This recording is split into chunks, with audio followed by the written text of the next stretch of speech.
Hannah's Haunting the Abandoned Asylum Mystery, written by Shirley Jackson. A photographer's passion. Hannah thrived on the thrill of the unknown. Armed with her camera, she sought beauty in forgotten places.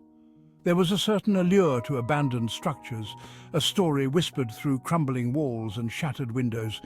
She documented these stories, her lens capturing the essence of time and decay. Today's subject was a relic of a bygone era perched atop a desolate hill.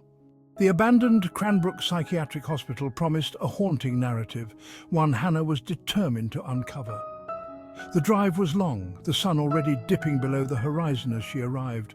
A chill wind whipped through the overgrown grounds, whistling a mournful tune. Cranbrook loomed before her, an imposing silhouette against the dying light.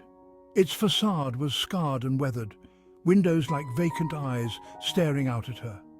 A shiver ran down Hannah's spine, anticipation tingling at her fingertips. This was perfect. The asylum on the hill. Stepping out of her car, Hannah inhaled deeply. The air was heavy with the scent of damp earth and decay. Nature had begun to reclaim the grounds, vines creeping up the walls like grasping claws. A rusted sign, barely clinging to its post, proclaimed Cranbrook Psychiatric Hospital in faded lettering. The words themselves seemed to whisper tales of forgotten patients and medical experiments gone wrong. Hannah approached cautiously, her boots crunching on the gravel driveway. The main entrance was boarded up, but a side door hung precariously from its hinges. With a deep breath she pushed it open, the rusty hinges groaning in protest. The air inside was stagnant and cold, thick with dust and the silence of decades. Shadows stretched out from every corner, the only light filtering through grimy windows.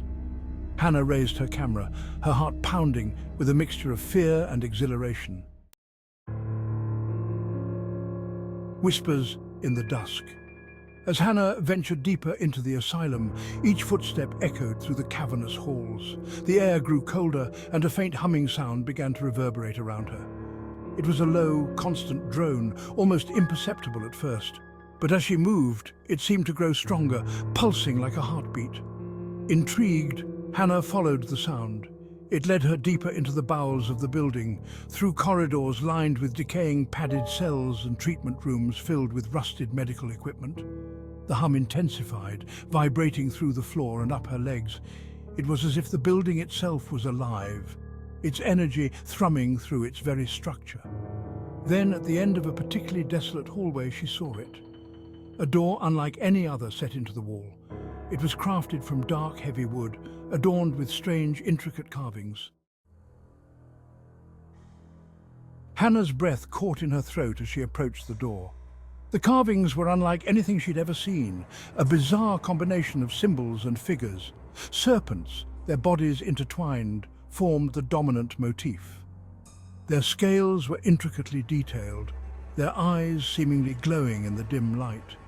It was both beautiful and unsettling, radiating an aura of ancient power. As she reached out to touch the carvings, the humming reached a fever pitch. It vibrated through her hand, sending shivers up her arm. The air crackled with energy, and a strange pressure built in her ears. Hesitantly, Hannah pushed against the door. To her surprise, it swung open with a low groan, revealing a staircase that descended into darkness. The humming emanated from below, beckoning her forward. A wave of apprehension washed over Hannah, but the photographer in her, the thrill-seeker, urged her on. Taking a deep breath, she descended the stairs, each step carrying her further into the cold embrace of the asylum's depths. The air grew thick with the smell of mildew and something else, something ancient and unnameable. The humming became a constant presence, a low thrumming that vibrated through her very bones. The darkness seemed to press in around her, the air growing heavy and oppressive. As she reached the bottom of the stairs, a faint light flickered in the distance. It pulsed in time with the humming, casting long dancing shadows on the rough-hewn walls of the underground chamber. The chamber was circular, its walls lined with rough-hewn stone. In the center, a large circular well dominated the space. The faint light emanated from within, casting an ethereal glow on the surrounding walls. As Hannah approached, she realized that the humming sound was not a mechanical drone, but a haunting melody, a chorus of voices chanting in an unknown tongue. It was both beautiful and terrifying, ancient and powerful. The chanting seemed to seep into her very being, resonating deep within her chest.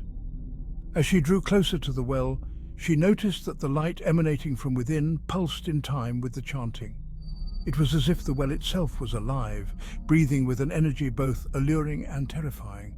Hannah raised her camera, her finger hovering over the shutter button. She had to capture this haunting beauty that spoke of forgotten rituals and ancient powers.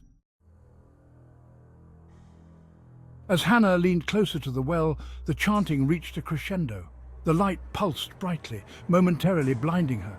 Then, in a flash of movement, a hand shot out from the well. Its grip was icy cold, the touch sending a jolt of terror through her entire body. Her camera clattered to the stone floor as she stumbled backward, her heart pounding in her chest. For a brief moment, she saw a face emerge from the well, framed by the pulsating light. It was a woman's face, pale and gaunt, with eyes that burned with an unnatural intensity. Her lips moved, forming words that Hannah couldn't comprehend but felt deep within her soul. The terror was paralyzing, rooting her to the spot as the spectral figure reached for her once more. Adrenaline surged through Hannah, breaking the spell that held her captive. She scrambled backward, her eyes never leaving the spectral figure in the well. As she stumbled to her feet, she heard a low growl, a sound filled with rage and hunger. Panic lending speed to her steps, she turned and ran, her breath catching in her throat as she fled back towards the stairs. Behind her, the chanting intensified, the voices twisting into a cacophony of screams and growls. The spectral figure was no longer confined to the well. Hannah could feel its presence behind her, its icy breath on her neck, its unseen hand reaching out to grasp her. She didn't dare look back, her every instinct screaming at her to escape the darkness that threatened to consume her. Up the stairs she scrambled, her lungs burning, her legs screaming for respite. The darkness seemed to cling to her, the chanting echoing in her ears even as she burst out of the door and back into the relative safety of the asylum's corridors. She didn't stop running until she reached the main entrance, the cool night air hitting her like a wave. Stumbling out into the night, Hannah collapsed onto the overgrown lawn, her chest heaving. The asylum loomed behind her, a dark silhouette against the night sky. Even from this distance she could hear it, the faint hum, the haunting melody that seemed to seep into her very bones. It was a constant reminder of the darkness that lurked beneath the surface of the spectral figure that haunted the depths of Cranbrook. Hannah never returned to Cranbrook. The memory of that night, of the chanting well and the spectral figure, remained seared into her mind. The haunting melody lingered, a constant presence in her thoughts, a reminder of the unseen world that lay just beyond the veil of reality. She had gone searching for a story, for a glimpse into the forgotten corners of the world. But what she found at Cranbrook was a darkness she could never have imagined, a truth that shook her to her core. And in the silence of her studio, in the dead of night, she could still hear the chanting, a haunting melody that whispered of ancient powers and the restless souls trapped within the walls of the abandoned asylum.